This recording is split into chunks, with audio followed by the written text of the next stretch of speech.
Everybody's got a price for the $1 Million Man. And if you want to get your money worth, stay right here because you're listening to InYourHeadOnline.com. All right, we're back, and we're joined by King Kong Bundy. Welcome to In Your Head. What's going on, guys? I'm sitting here, I'm ready to go, filling the seat, taking the heat. Oh, man. One of my all-time favorites, King Kong Bundy. He main evented WrestleMania 2. Mm-hmm. You're going to be at the big Showdown Sandwich 2 here in Sandwich, Massachusetts this weekend, this Saturday. Bell time's at 7, doors open at 6:15. If you want to order tickets, it's 508-833-8205.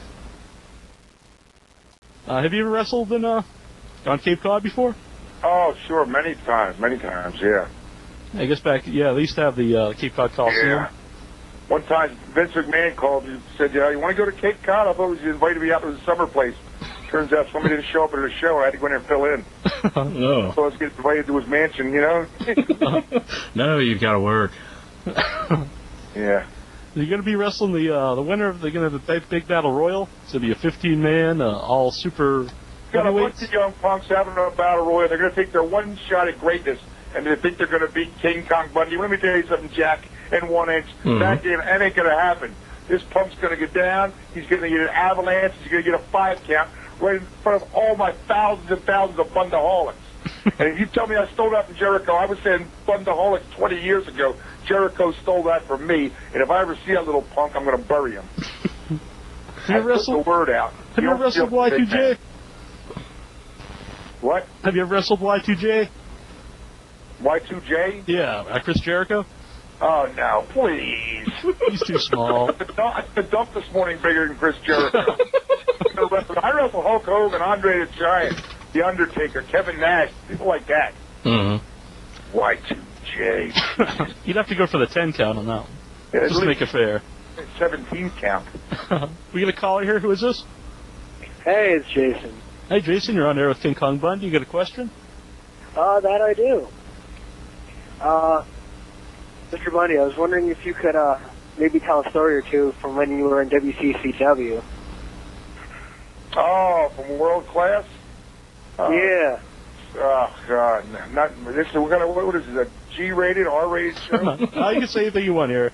It's just funny, everybody always called Kevin Von Erich the nature boy because, he started going with the barefoot deal, but that was actually, he kept forgetting his boots. So they just figured it was easier to have him go without boots than, Von Erich boys were, good guys, you know what I mean? But they were a mess in a lot of ways. But that was a great place to be back there. We had it going really good. Then the Freebirds came in and they really topped it. And I'd been there about 2.5 years, so that was the end of my run, and I left it. I would like to have stayed a little longer, but, politics, wrestling, You think that? Eddie Mantel was the booker, and he replaced me with a guy called the Mongol, who was Gene Pettit, cousin Luke. So we replaced King Kong Bundy with the Mongol, so. Right. I don't have to tell you what I thought of that. Didn't you wrestle Fritz in, his retirement match? Yeah, I wrestled Fritz in his retirement match. That was I was brand new in the business, so that was a big thrill for me. We had the match in Texas Stadium. It was I think 12,000, well, I know there's a little over 12,000 people there. We're all down on one side. You probably saw it taped on that classic wrestling show. 12,000 people in Texas Stadium. It looked like the place was empty, But it was a lot of fun. Working with Fritz was hard because he was, he was stiff as hell. I had long hair at the time. He almost pulled half of it out. Ooh. Was that all, Jason? No, I wanted to ask, what was it like to be one of the few wrestlers who were used on mainstream television shows like Married with Children and Weird Science? Well, that was a lot of fun, Jason. The thing, people say, why don't you do that more? And I'd like to, but most of those roles, I have a friend of mine, a guy named Scott Schwartz. He's been in all of the Ocean 11s, the big, tall guy with the shaved head, the biker look in Ocean's 11. And he's been in dozens of movies, but he lives in L.A. Even the ones in New York you go to, there aren't that many. The problem is they don't pay that much. Every time I took off from wrestling to do one of those things, it cost me quite a bit of money.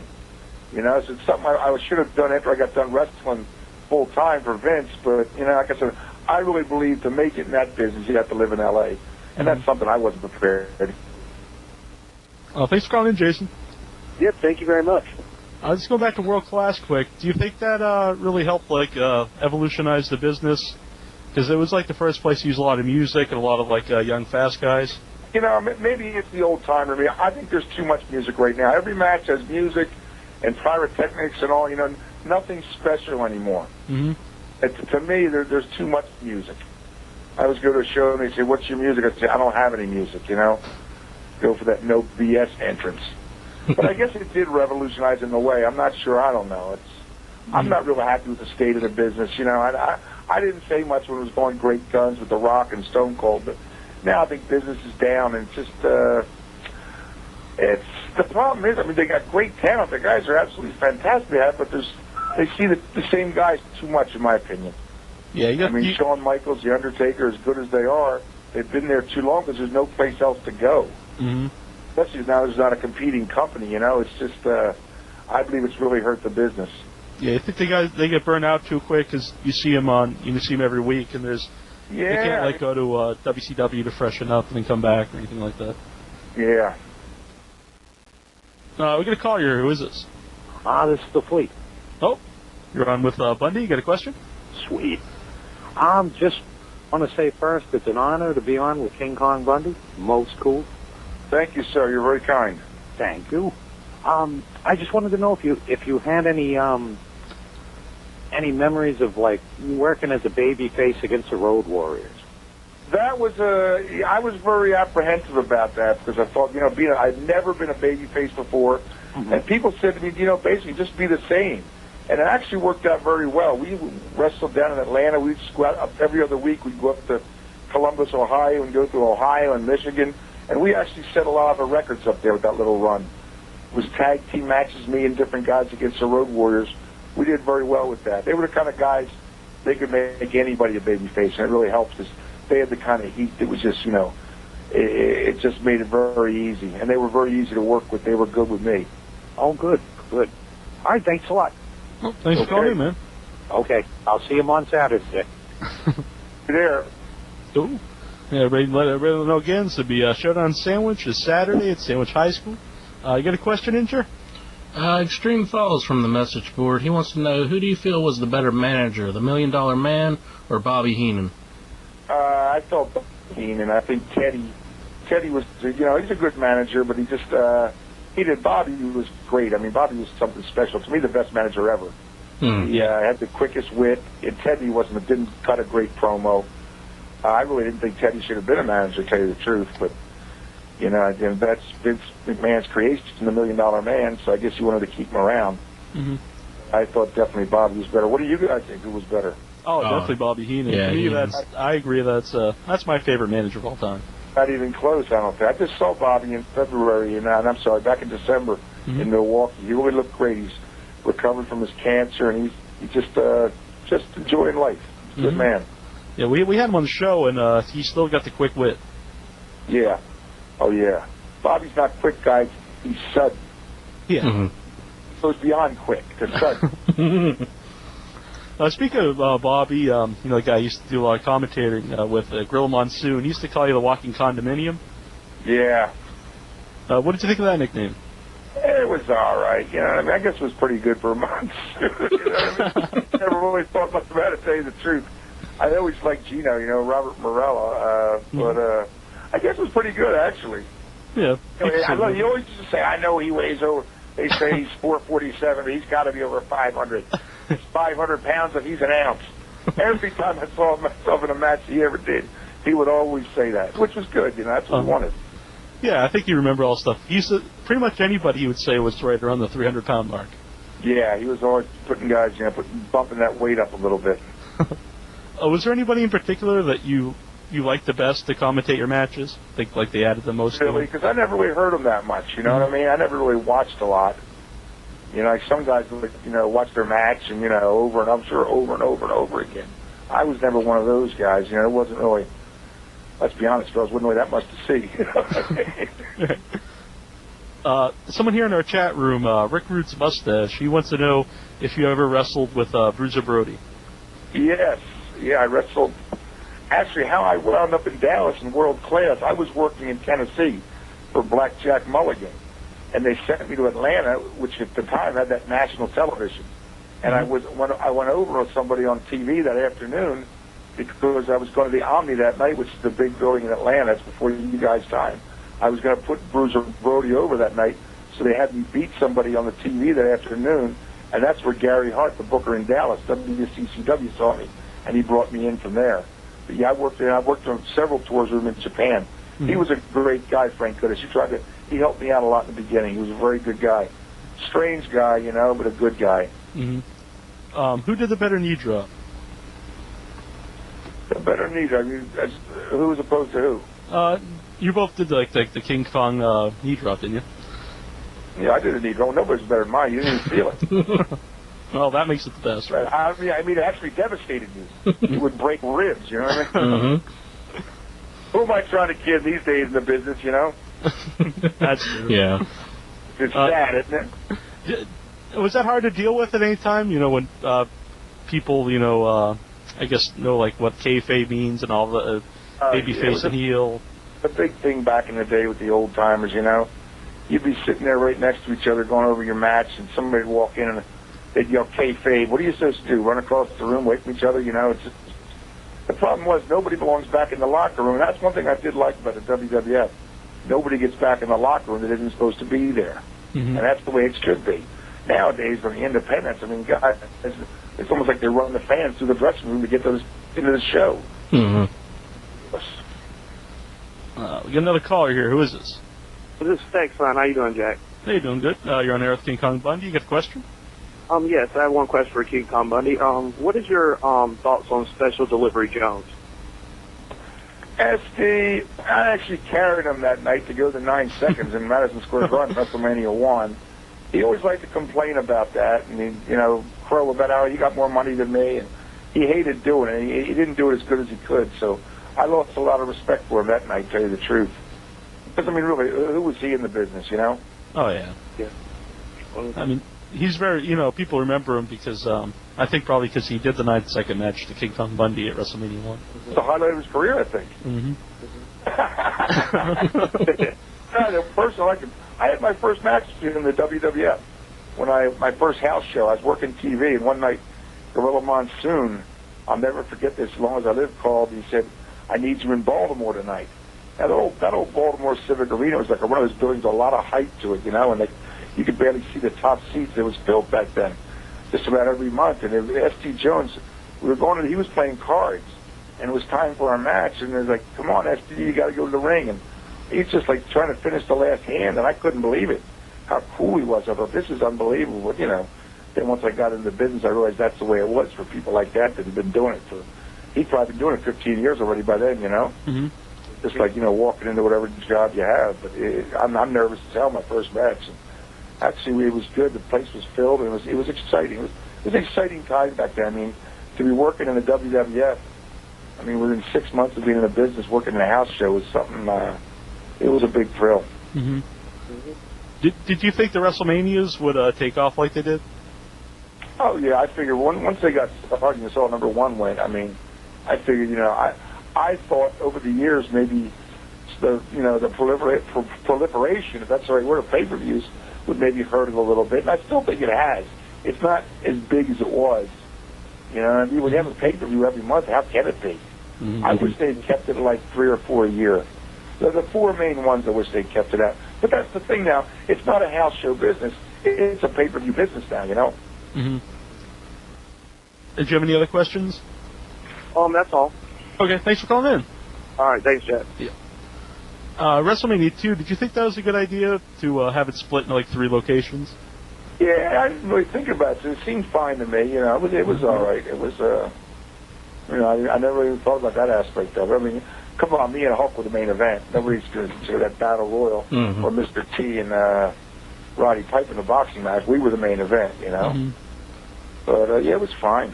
We had a couple people wrote in, they wanted to know which cage you preferred, because the WWF had the big blue one. Yeah, or did you like the more traditional? I don't like to steal the mesh cage at all. Mm-hmm. Yeah. I don't think that's even like a cage, It's more like I don't know, a chicken wire. Yeah. Yeah, I know Intro, he always says that he thinks the blue one looked like would hurt more because it is a steel cage. Exactly. It looks like a real steel cage. Yeah, you can also do more. Yeah. Go on in, man. Duckman from the message board, he actually has a question about the Insane Clown Posse. He wants to know what it's like working for them. I'll tell you something. They weren't bad guys, but in a way they're kind of boneheads. We're there one show before the show starts at 8 o'clock, and it starts at 10:15. You know, that's something, and that's one problem I have with the independents. When people come to an event, they should start the event at the scheduled time. Mm-hmm. To me, that's just so disrespectful to the fans. And then a couple of the shows, they had no seating. One guy was complaining to me, I said, I brought my kid out this thing not to stand for 3 hours, you know. Mm-hmm. But they were just, you know, I don't know. Kind of left a bad taste. I actually wrestled one, what was he called? The one's brother under a mask, Unholy Dead or something.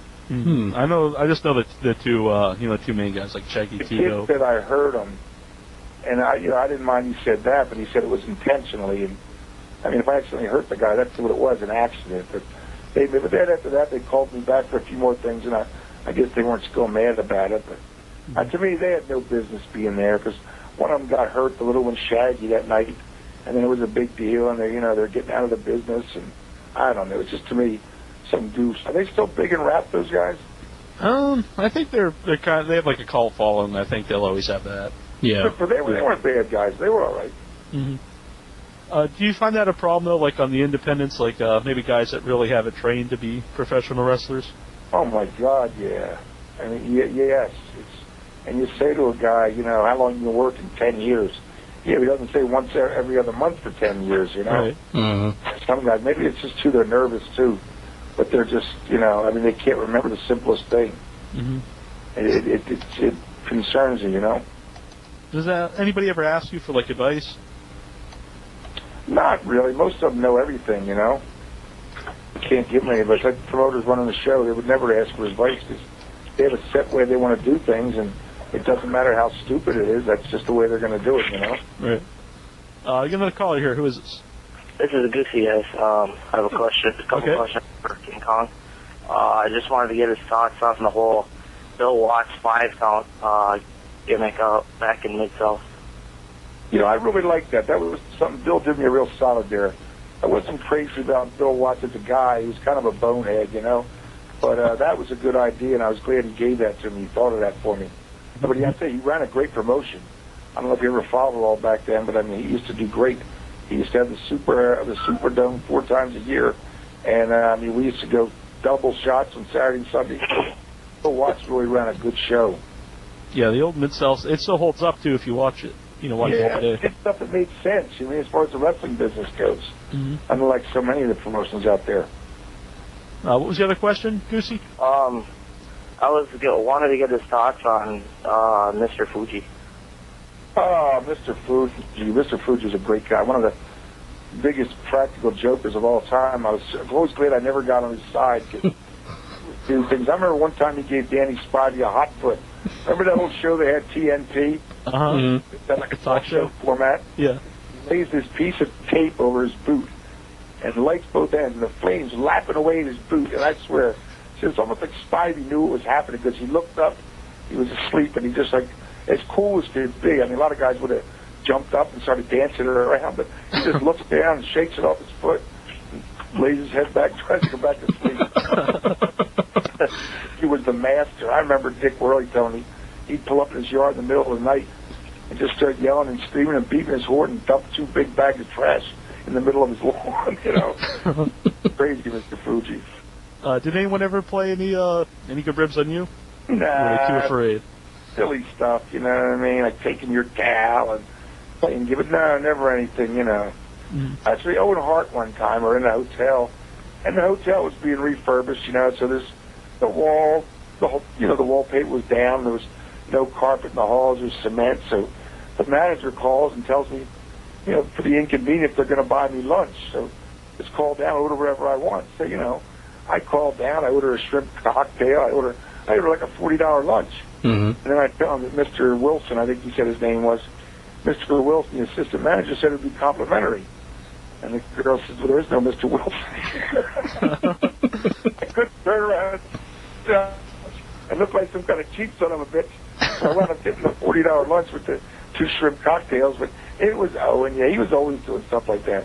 He would call guys and get them all worked up, insult their girlfriends, their wives, their mothers, and say, I'm down in the lobby now. You know what I mean? Why don't you come on down, you son of a bitch. The guy would run running down, all ready to fight, and there'd be Owen, I guess it was a good thing he was a nice guy. He might have gotten into some fights over some of those. Yeah, but you took the man up there, man. Cutting up there a little bit. What's that? No, the phone was cutting up. I think we get you back here. You guys get a lot of callers. Yeah, we're doing a lot of calls here tonight. Thanks for calling in, Goosey. Yeah, I just wanted to say it's an honor. It was an honor to talk to King Kong. Thanks. That's very nice, sir. Thank you. Yep, no problem. You have to make you haven't had a single wise ass either. No, that's good. That's always a plus. Yeah. You guys say anything you want to if you're on the internet, right? Right, yeah, you can say anything you want on it. Wow. Yeah, but I guess I respect the show and respect King Kong Bundy. Well, thank you. Yeah, we don't think we really run into that problem too often. God knows I distracted these one time. Nice guys up in Connecticut. They had me up for their little show, and I mean every other call was, F your mother, and it's like, oh my God. So funny. They were the nicest guys. They really were. But then we went out to eat afterwards, and we're sitting in this restaurant, and they start talking about their competition, these other 2 guys, how unprofessional they were, and how, they weren't informed about the last pay-per-view, and they just told me how just totally unprofessional and, undisciplined they are. And it turns out the guys they're talking about are 12 and 13 years old. You guys are of age, right, I hope? Oh, yeah. I'm 31, and Intra's what? I'm 26. If you could have heard them guys going on about these guys, their unprofessionalism and their immaturity, and then when it came out, they were 12 and 13 years old. Oh, my God, I almost shit myself laughing. We were going nuts. We have some fans, I think, around that age. Yeah, sure. Yeah, they're not hosting any shows, I hope. And if you are competing with them, I hope you're kicking their asses. My God. You ever figure how many people roughly are listening to your thing? I know that our most downloaded show was, I think it was 32,000 downloads. Wow, that's incredible. Yeah, that was we had a NASCAR drive. It was Hermie Sadler. Mm-hmm. He was running the show. And on there or something? Yeah, he runs. He wrestled for TNA, and he runs a show once in a while. Oh wow. We got another call here, actually. Who is this? Krista Crusher. Hey, speaking of 13-year-olds, we got Krista Crusher here. Hey, King Kong Bundy, first of all, I want to say it's an honor to talk to you. Thank you, Crush. This question definitely deviates from the norm. I was doing a little bit of research on you, and I saw that you've actually entered hot dog competitions. Is that right? I'm sorry, Chris. It does what from the norm? He said that he read that you've entered... No. Hey, guys, don't interrupt. I'm talking to Crusher here. Okay. What was that word? I can't pronounce it. Deviate. Oh, I got you. Differentiate, I think you're saying. Yeah. I was wondering, what is it like entering a hot dog competition, and what physical tolls does it take on your body? Well, I'll say, I wasn't trying to bust your chops here, Chrissy. I really wasn't. I was just curious. That was a very, very good word for you to use. Very impressive. But you know what happened? I went to Japan, and I didn't compete in an actual hot dog eating contest. It was just an eating contest. And one of the guys there was that kid Kobayashi that wins the Nation every year. A hot dog eating contest. Mm-hmm. And it's funny, I went to New York City, and I had to compete against this young kid, big guy, like 6'5", about 300 pounds, well-built. And so this is to see who goes to Japan. And we had like McDonald's hamburgers. And in like 30 minutes, I ate 16 of them, and he ate 5. Which to me, this guy must have been the biggest wuss on earth. Come on, Crusher, you could eat 5 hamburgers in half an hour, right? I probably could. I usually eat 2, so 5 wouldn't be a big deal. Exactly. And like you probably knocked down 10. But anyway, that's why I got into that. But then I went to Japan. It was a different kind of thing. They had like, losing my voice here. The first one, I was there twice. Matter of fact, the first time I was coming back on September 11th. I was in the air coming back to JFK Airport in New York, And all of a sudden, of course, they closed that down. All of a sudden, I see a notice. I've been sleeping all night. It was like 9 o'clock in the morning. I see a notice we're being diverted to Chicago O'Hare. And I didn't really even think about how big a thing that was. Because that's never happened, to be diverted from New York to Chicago. And then I got in there, and it happened that I knew the customs guy. And he took me right through the line. And he said they just leveled the World Trade Centers. That's what had happened. So about a half hour later, I'm sitting on a bus with 150 Japanese people. You know what I had to say, guys? I said, an unprovoked attack on the United States of America? Who would do such a thing? I wanted to say, I hope it wasn't you pricks again, but I didn't say that. You know, it's politically correct. But yeah, I was in the air on 9/11, so if I seem screwed up, that's why. Yeah. That was a joke, fellas. Actually, when we met you at the Capitol Legends Fan Fest, we mentioned that we had a rough plane flight, and you brought up being in the air 9/11. That was the second time I've heard you that story, Jeff. You did tell us a good story about I think it was about wrestling masks. What about them? It was I believe it was like somebody was selling them, and they were saying like they were handmade and from some other country, but I think they were just. Oh yeah, my wife's father made them in hand woven Filipino silk. Yeah, Philippine silk. Crusher's still on the line? Yeah, Crusher, you still there? Yeah, I'm here. Okay. What's your other question, Crush? What would you say is what was the height of your career? You know, Chris, it's Chris the Crusher, right? Yeah. Chris? You just say Chris. We don't have enough time to sit there and talk about highlights in my career, to tell you the truth. We'd be here for days, son. Chris, that's easy. It would have to be, I'm sure it was my match against Hulk Hogan at WrestleMania 2, but also when I was in World Class the first time, back in those days, Andre the Giant, because they had 25 different territories, he would come into whatever territory, and wrestle the heel. He came down there and wrestled me for a week all around the towns. That was a big thrill, but the first times I wrestled a Giant, and because that was every big guy's dream, and the match against Hulk Hogan, that had to be the biggest ones. What was it like just being in the ring with Hulk Hogan, like at his height of popularity? It was good, because nobody got the people going like him. All these jabronis on the internet, they can talk about his work rate and his mic skills all they want. Nobody got the people going more than Hulk Hogan. I'm not saying that because I wrestled him. I don't care about that. The Rock was great. Stone Cold was great. Hey, Bruno Sammartino's day was great. But nobody was any better than Hogan. Maybe some is good, but I'm not talking about, again, work rate and mic skills. I love those words. Are all those words just like made up by fans on the internet? Absolutely. Or is it something that people really use? To me, one of the worst things ever happened, and no offense to you guys, to wrestling is the internet. All this silly nonsense. And you have to listen to people talk that don't know anything about the business. It sounds to me, I'm sure you guys have done your homework and know what you're talking about, but some people just assume because they read the internet a little bit, they know all about wrestling. Well, I honestly just watched it since I was a little kid with my grandfather. Yeah, I used to watch too with my grandparents. I'm getting started in stand-up comedy. Oh, really?